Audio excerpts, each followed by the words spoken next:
Bonjour à tous, nous sommes le vendredi 9 septembre 2016, il est 23h20. Avant, à la prochaine séquence, c'est promis de reprendre la lecture de la Bible là où nous l'avions laissée, dans la phase de découverte, avec, je le rappelle, cette édition.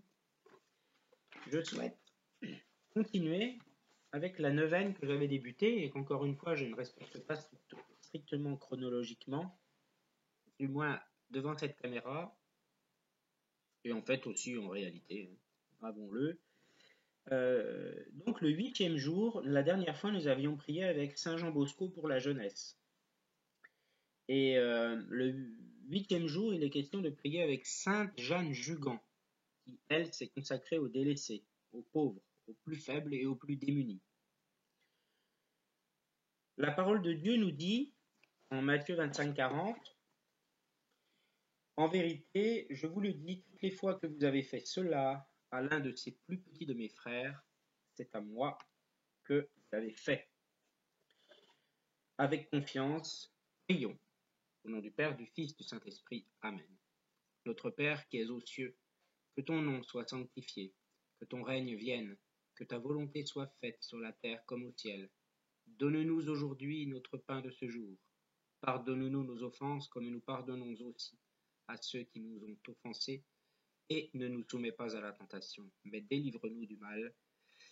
Car c'est à toi qu'appartiennent le règne, la puissance et la gloire, pour les siècles des siècles. Amen. Je vous salue Marie, pleine de grâce, le Seigneur soit avec vous. Vous êtes bénie entre toutes les femmes, et Jésus, le fruit de vos entrailles, est béni. Sainte Marie, Mère de Dieu, priez pour nous pauvres pécheurs, maintenant et à l'heure de notre mort. Amen. Demandons la miséricorde pour les délaissés de notre monde.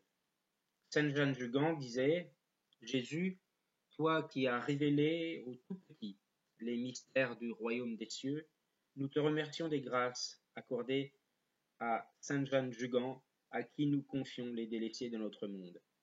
Toi qui n'as jamais repoussé la prière des petits, entends l'appel qu'elle t'adresse. Amen. » Alors en fait non, c'était pas elle qui avait écrit cela.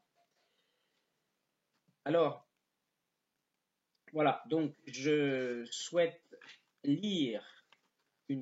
adresser une prière au Saint-Esprit.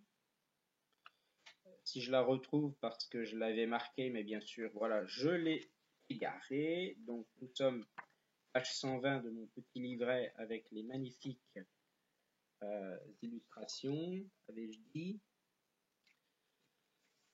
Ô Saint-Esprit, que ton amour immense éveille tous les cœurs meurtris par la douleur. Ô Saint-Esprit, que par ta volonté, les affamés de par le monde entier retrouvent le chemin de leur nourriture et qu'enfin ils puissent se rassasier de la vraie vie, qui est celle que tu nous promets à tous. Ô Saint-Esprit, que par ta grâce, les dirigeants du monde soient un peu indulgents envers leur peuple, pour qu'enfin disparaissent les haines et les disputes entre les hommes. C'est avec toi que nous arriverons à Dieu le Père Tout-Puissant. Ô Saint-Esprit, par cette courte prière, pense à tous ceux qui espèrent en toi. Aide chacun à pouvoir accepter ta volonté et donne à chacun la force de pouvoir valider ta volonté. Que le Saint-Esprit descende sur vous et que la vertu du Très-Haut vous garde de tout péché. Voilà. Alors, je souhaite quand même recontextualiser un petit peu la parole indiquée dans cette neuvaine. En fait, c'est en Matthieu 25-40 où il est, pour ainsi dire, prédit le jugement des nations. Donc, en Matthieu 25, 31 à 46, c'est le jugement des nations. Le voici. Lorsque le Fils de l'homme viendra dans sa gloire avec tous les saints anges, il s'assiera sur son trône de gloire. Toutes les nations seront rassemblées devant lui. Il séparera les uns des autres, comme le berger sépare le brebis des boucs. Il mettra les brebis à sa droite et les boucs à sa gauche. Alors le roi dira à ceux qui seront à sa droite, Venez, vous qui êtes bénis par mon Père, prenez possession du royaume qui vous a été préparé dès la création du monde. En effet, j'ai eu faim et vous m'avez donné à manger. J'ai eu soif et vous m'avez donné à boire. J'étais étranger et vous m'avez accueilli. J'étais nu et vous m'avez habillé. J'étais malade et vous m'avez rendu visite. J'étais en prison et vous êtes venus vers moi. Les justes lui répondront, Seigneur, quand t'avons-nous vu affamé et t'avons-nous donné à manger ou assoiffé et t'avons-nous donné à boire? Quand t'avons-nous vu étranger et t'avons-nous accueilli ou nu et t'avons-nous habillé? Quand avons-nous vu malade en prison et sommes-nous allés vers toi? Et le roi leur répondra, je vous le dis en vérité, toutes les fois que vous avez fait cela à l'un de ces plus petits de mes frères, c'est à moi que vous l'avez fait. Ensuite il dira à ceux qui seront à sa gauche, éloignez-vous de moi, maudits. Allez dans le feu éternel qui a été préparé pour le diable et pour ses anges. En effet, j'ai eu faim et vous ne m'avez pas donné à manger. J'ai eu soif et vous ne m'avez pas donné à boire. J'étais étranger et vous ne m'avez pas accueilli. J'étais nu et vous ne m'avez pas habillé. J'étais malade et en prison et vous ne m'avez pas rendu visite. Ils répondront aussi, Seigneur, quand avons-nous vu affamé ou assoiffé ou étranger ou malade ou en prison et ne t'avons-nous pas servi? Il leur répondra, je vous le dis en vérité, toutes les fois que vous n'avez pas fait cela à l'un de ces plus petits, c'est à moi que vous ne l'avez pas fait. Et ils iront à la peine éternelle, tandis que les justes iront à la vie éternelle. Qu'est-ce qu'on comprend dans ce chapitre? Pour moi, c'est limpide. À chaque fois que on voit quelqu'un dans l'indigence, dans la difficulté, dans la mauvaise santé, dans la détresse, dans la faiblesse, dans un certain état d'être démuni, eh bien, à chaque fois que nous voyons cette personne dans un état aussi pitoyable et lamentable, eh bien, lorsque nous n'allons pas à elle, c'est à Dieu que nous faisons du mal. C'est Dieu que nous ne considérons pas. C'est Dieu que nous méprisons. C'est Dieu que nous négligeons. C'est Dieu envers qui nous sommes indifférents. Alors, il est certain que c'est relativement difficile de nos jours d'aller vers les pauvres dans la rue. On est tellement sollicité de part et d'autre que c'est très difficile. C'est difficile, mais en même temps, je pense qu'à minima, il faut quand même avoir une certaine compassion pour ces personnes qui sont dans la rue, qui mendient, surtout celles qui se présentent et qui demandent pardon et qui vraiment, dont on voit qu'elles sont réellement dans la difficulté et en même temps dans la gêne de devoir finalement mendier, de devoir réclamer, de devoir demander. C'est très difficile dans notre société. Même moi, j'avoue que c'est rare que je puisse venir en aide à un pauvre. Mais toutefois, j'éprouve une certaine compassion. Et de ne pas répondre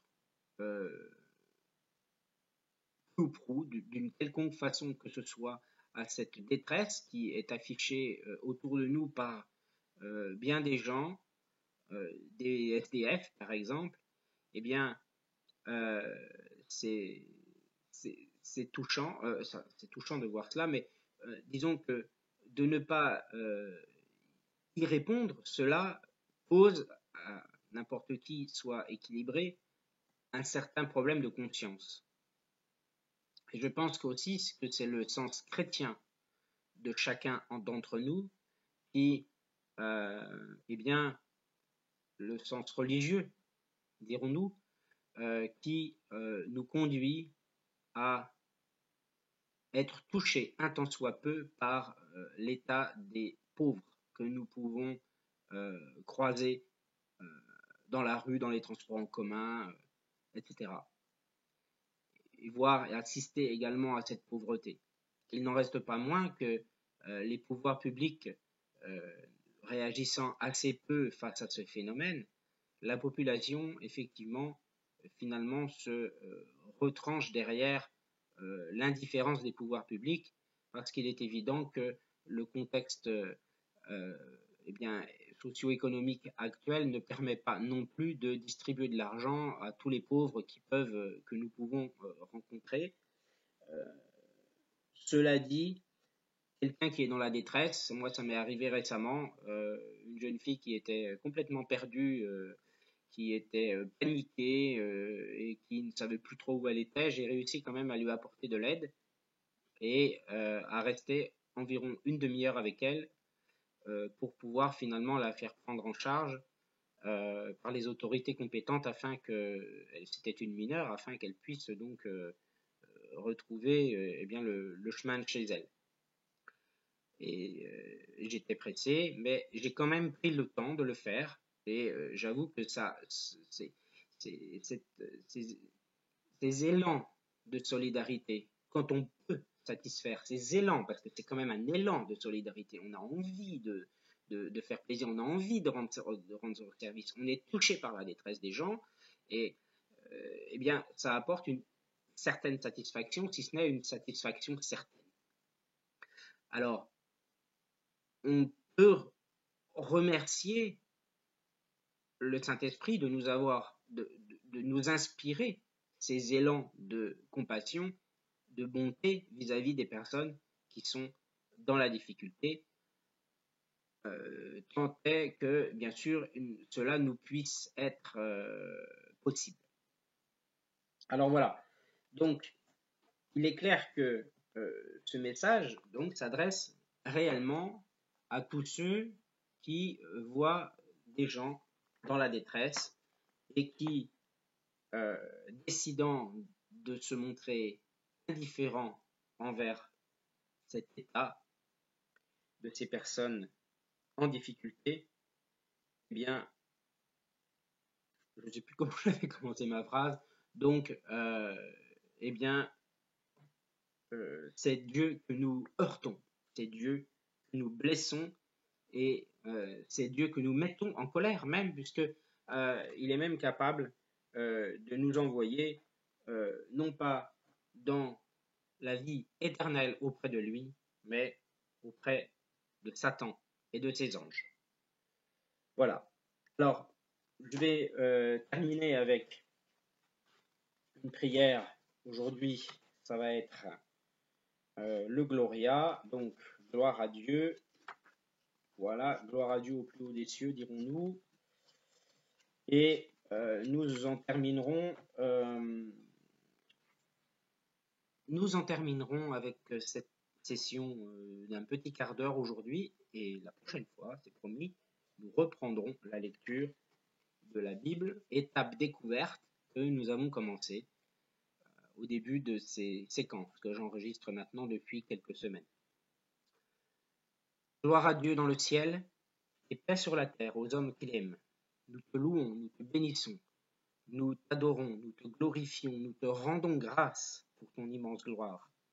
Seigneur Dieu, Roi du ciel, Père tout-puissant, Seigneur, Fils unique, Jésus-Christ. Seigneur Dieu, agneau de Dieu, Fils du Père, toi qui enlèves le péché du monde, prends pitié de nous. Toi qui enlèves le péché du monde, reçois notre prière. Toi qui es assis à la droite du Père, prends pitié de nous, car toi seul es saint, toi seul es Seigneur, toi seul es le Très-Haut Jésus-Christ, avec le Saint-Esprit, dans la gloire de Dieu le Père. Amen. Voilà. Merci à tous et à la prochaine fois.